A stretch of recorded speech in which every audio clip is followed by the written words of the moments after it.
Ready. All right, welcome.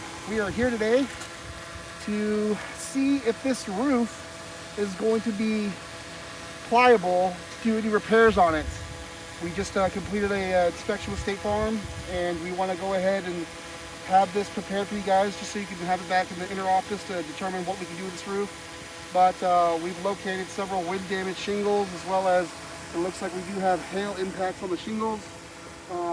Now, as you can see, the test squares that we've already made with the inspector that were here, we've got about 18 damaged shingles on this left slope. The front slope has a little bit over 26 shingles that are damaged. They are damaged shingles that look like this, that have their wind damaged shingles. They're creased at the top, and you know, they're no longer able to stay adhesed down to the actual roof, so it's not sealed. That's what we would classify as wind damage. I'm going to go ahead and attempt to remove this shingle. 1, 2, 3, this is the shingle for it. That's damaged by this wind damaged shingle right here. As you can see, got a clear crease right here. I'm going to unseal the shingles above it, pull this shingle out, assess what has occurred once we pull this shingle out, and then determine whether or not it can correctly be placed back in its place without creating further damage. As you can see where we are on the slope, it would create damage going all the way up to the ridge because it would honestly just crease the shingles above it. But we might be lucky, we might be able to repair this without any further damages, so we're going to determine that now. So I'm going to do a control test for you guys. I'll write this right here for you guys, control. And what that means is I'm going to tap the shingles to see what the granulars are like when I tap them, if they're either running or if they're staying intact or whatever the case might be. As you can see, as I'm tapping the roof, we're not having any granulars move. It looks to be in you know, undisturbed, in good shape as is. Now, we don't know what will happen once we unseal the shingles though. So keep this in mind. I'm getting this here over your skin. There's no granules coming down. So I'm going to go ahead and I'm going to use our tool. This is a snake tool that State Farm recommends that we use during this process of repairing shingles. It's an ideal tool that will create the least amount of damage. So let's go ahead and move forward. In order to get this shingle out, I'm going to have to unseal the shingles above it.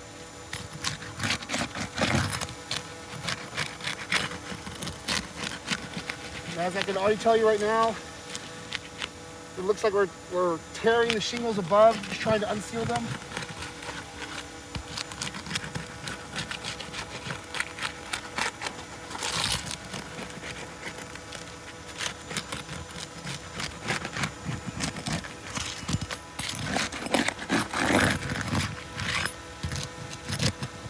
If you get a little bit closer, you can kind of see as I'm trying to pull this up and unseal it, it's actually, we're ripping the shingle underneath it. This is known as mat transfer, meaning that the adhesive underneath the shingle is being ripped. Therefore, it will not actually seal back down. Okay. Now that I have these shingles loose, I can now go here to the shingle that we want to replace to get the nails out.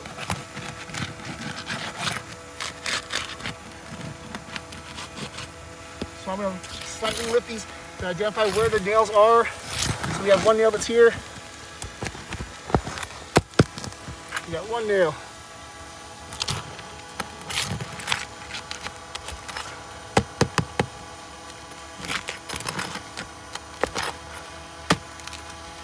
Two.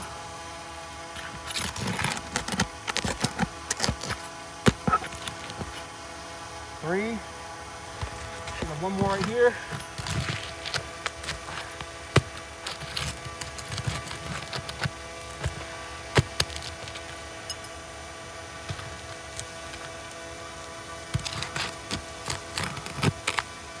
Come closer real quick. As you can see, I'm trying to pull the nail out and it's ripping the shingle above it. So this is the shingle that's not been considered a wind damaged shingle, but we have now, it's ripping as we're trying to gently remove the nails.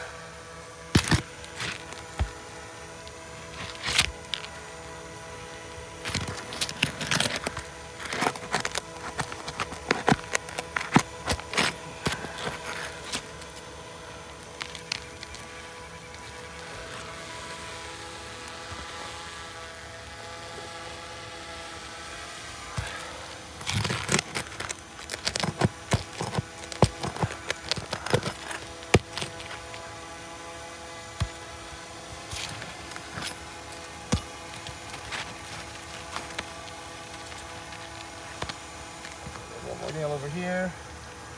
There we go. This should be the final nail. Come look at this. As you can see, just using this tool, it's actually ripping the shingle. That's again the undisturbed shingle by wind. We continue on. This is the last nail.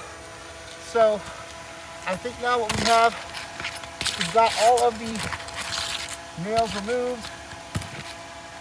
So I should be able to pull the shingle out. Okay, now we have the damaged shingle. It's been removed.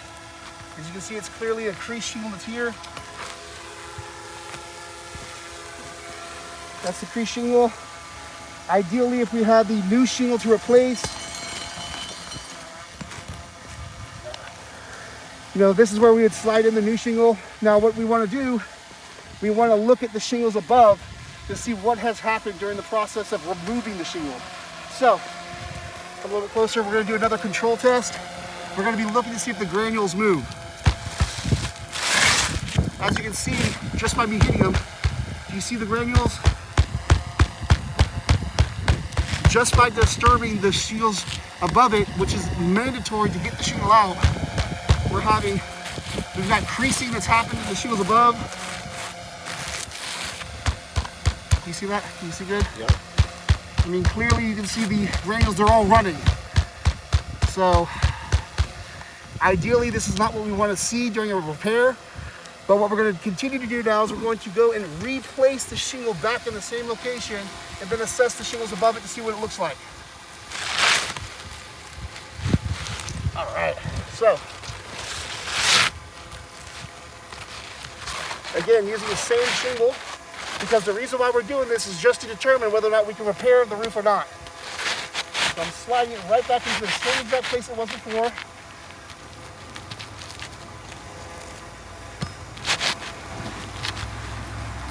As you can see, we've got the shingle right back in the same location, exactly where it was.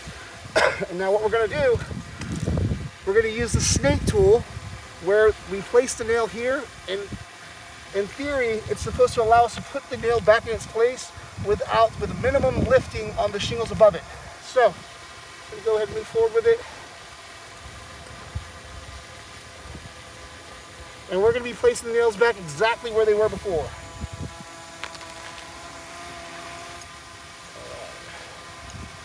So, right here is where the nail was before. As you can see, I'm going to place it right back where it was.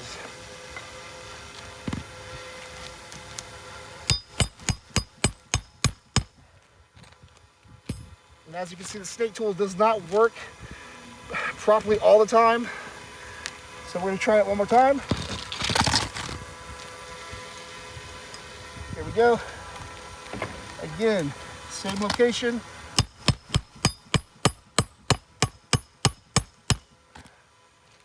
All right.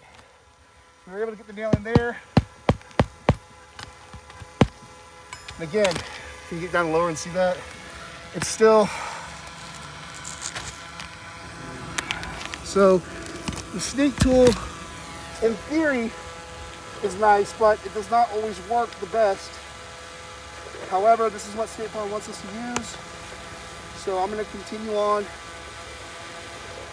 and see if we can get these nails back in there. Yeah, I'm going to have you pull the nails for me.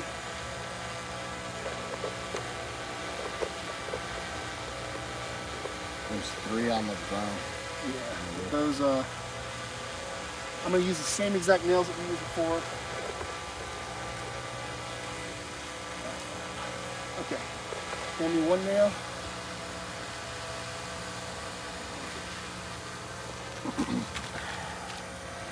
So here we go, we're going to do this again. Putting the nail right back where it was before.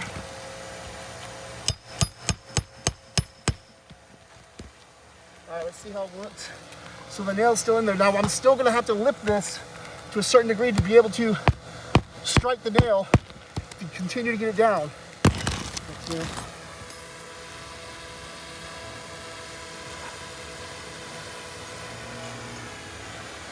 All right, lifting the shingle just to where I can put the nail in its original place.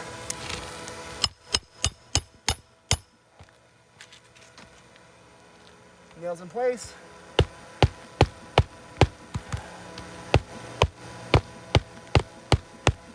Perfect. That nail's in place. We've got 2 more nails to do on this first shingle. Here we go. Again, the nail's right back where it was before.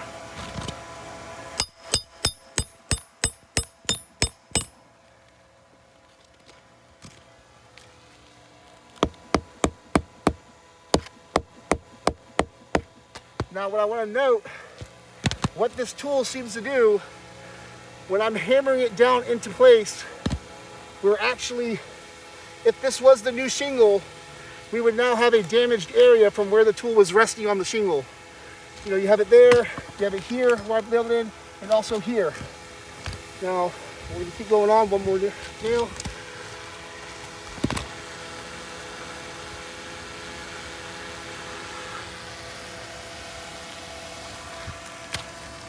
Okay. Again, as you can see, the nail's going right back where it was before.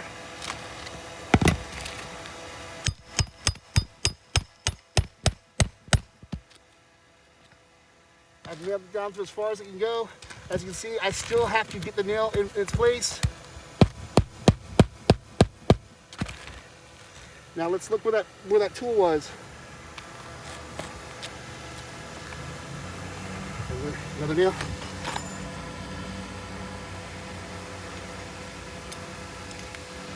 All right.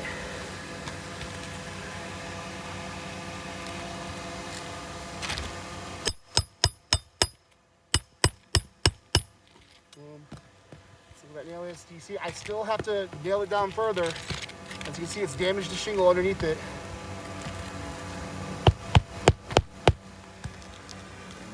Right here and right there. All right, got another nail for me? You got 2 more nails to go.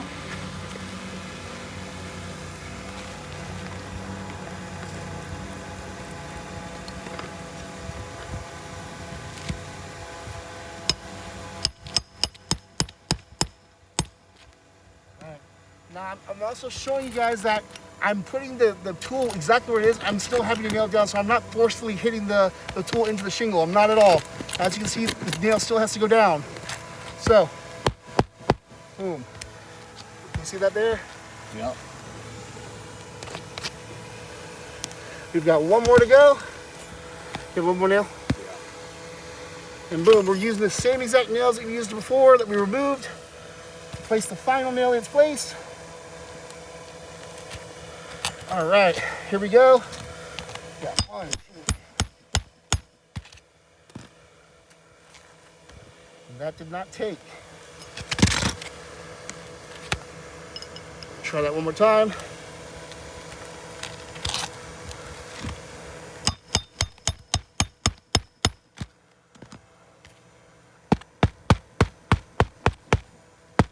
All right, so now what we want to do is we want to look at all the surrounding shingles. Tell you, you can clearly see where the tool was placed to put the shingles back in their place. That's the first thing I want to show. All these hits right here that you see, those are from the tool being used to put the shingle or re-nail it back. Now let's do 1 more control test. This is after the shingle's been put back in place. As you can see, all these granules are running. You've got clear creasing. Ellen, can you come a little closer? You can see the creasing. You have creasing that's occurred on the shingles above. Here as well. There's creasing. Here you go. That's a really good crease there. So all these have been creased during this repair. This crease, this is creased, this is creased, creased, creased, creased, creased. This is creased. So, in order to repair this 1 shingle here, we're affecting now, well, these as well since they're damaged from the tool. 1, 2, 3, 4, 5, 6, 7, 8, 9, 10, 11, 12, 13. This one is the only one that made it that does not look like it's been creased. So we're good there. So we've got, for one, it's going to take 13 additional to be damaged. So from what we're seeing here, this is something that cannot be repaired. We're definitely going to have to go ahead and factor this as a fail ATR.